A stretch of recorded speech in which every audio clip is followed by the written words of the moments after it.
Okay, so to be a good investor, a great investor, I kind of break this down is a 5-tool player in sports. When you're a 5-tool player, you're unbelievable. And I kind of look at the 5-tool player in baseball versus the 5-tool player with investing.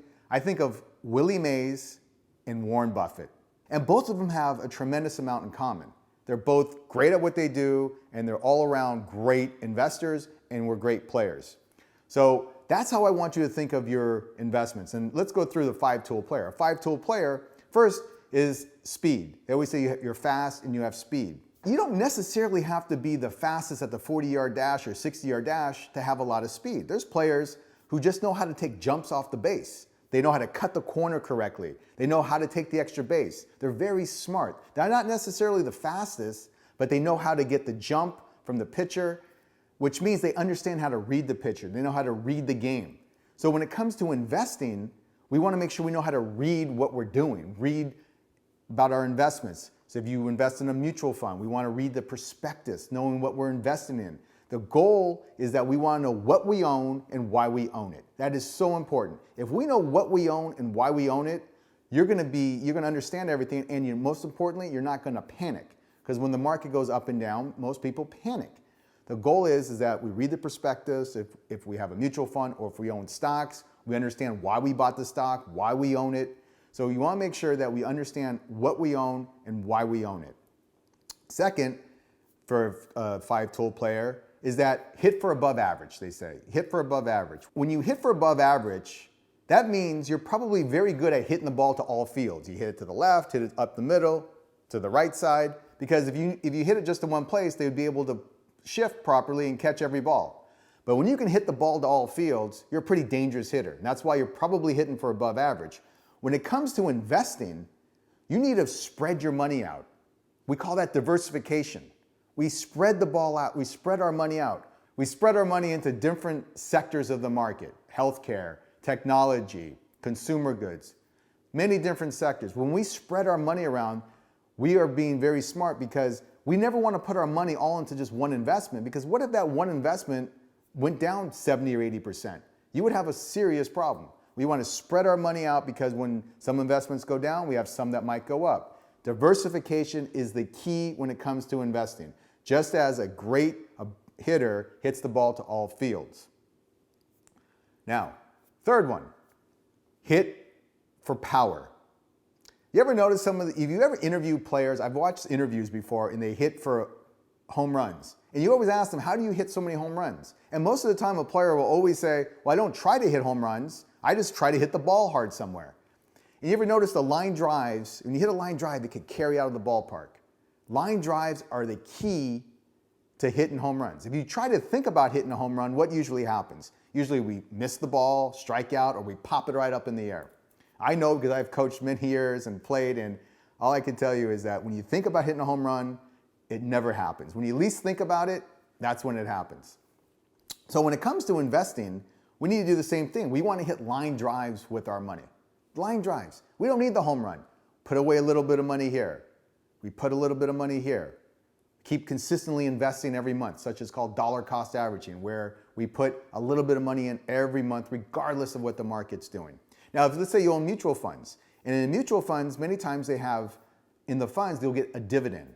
You get that dividend, and also sometimes they have capital gains, which means that the fund manager sold some stocks in the fund, which created a gain for you, and you receive that as well. Now, the key to being consistent and hitting line drives is that we want to keep putting money away every month. The dividends and the capital gains that we receive, we don't want to take them. We want to reinvest them, unless you need the money. But long-term investing, we want to reinvest those dividends and capital gains. We want to buy more shares. And we don't want to touch the money. We want to keep letting it grow and grow and grow. So if we're able to save our money, keep putting money in every month, reinvest the dividends, reinvest the capital gains, and not touch the money, that's a grand slam right there. Those are the 4 great things we need to do. Now, the fourth one is that about fielding. They always talk about fielding, the great fielder, and they know how to field the ball, and they're great at catching. And again, they don't necessarily need to be the fastest runner out there.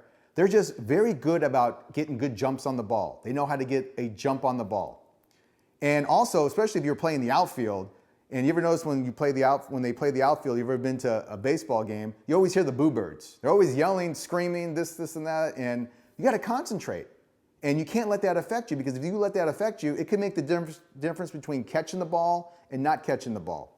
So when it comes to investing, you're going to hear analysts out there talk about, oh, this market's going down, this market's going up. You're going to hear all these things. Well, we predict the market's going to go down 40%. Then you have another analyst coming on going, we think the market's going to go up 40%. You have confusion. Then it's sort of similar to when people are picking for the World Series. You have these so-called great analysts picking who's going to win the World Series, or who's going to win the Super Bowl, or the Stanley Cup, or the NBA championship. No one knows. No one is an expert at anything. The point is that you want to make sure you stick to your plan of what you need. So the goal is, we don't listen to the boo birds. We don't listen to what people are saying. We listen to what we need to get done, because everyone's different on how they invest. Just because someone thinks an investment's not appropriate for them doesn't mean it might not be appropriate for you, and vice versa. So don't listen to the boo birds. And the fifth tool of being a great player is arm strength. You have to have great arm strength. Now, not necessarily have the best arm, but you know how to get the ball to the cutoff, or know how to get the ball to home plate. You might do a lot of long toss to get your arm strength even better. Now, what's usually funny is that when you're in the outfield, especially in the outfield, and you're trying to get a runner out at the plate, sometimes you can't show off your arm, because that runner is going to score. So what do you have to do is you have to hit the cutoff and throw the ball maybe to second base, because you don't want the player from first base to get to second, because they're going to get in scoring position, and you could lead to a bigger inning. Now, sometimes you have to let the run score, because you don't want to open up a big lead for the team. So when it comes to investing as a 5-tool player, you're going to have to take some losses sometimes. Sometimes we have to take a loss. We gave up a run. Yeah, we gave up a run. Sometimes we have to take a loss on a stock or some types of investments, just because it's just part of investing. Anybody who tells you they have never lost money on investing is either the luckiest person on the face of the earth, or they're lying to you. Everyone is going to lose money. That's just part of investing.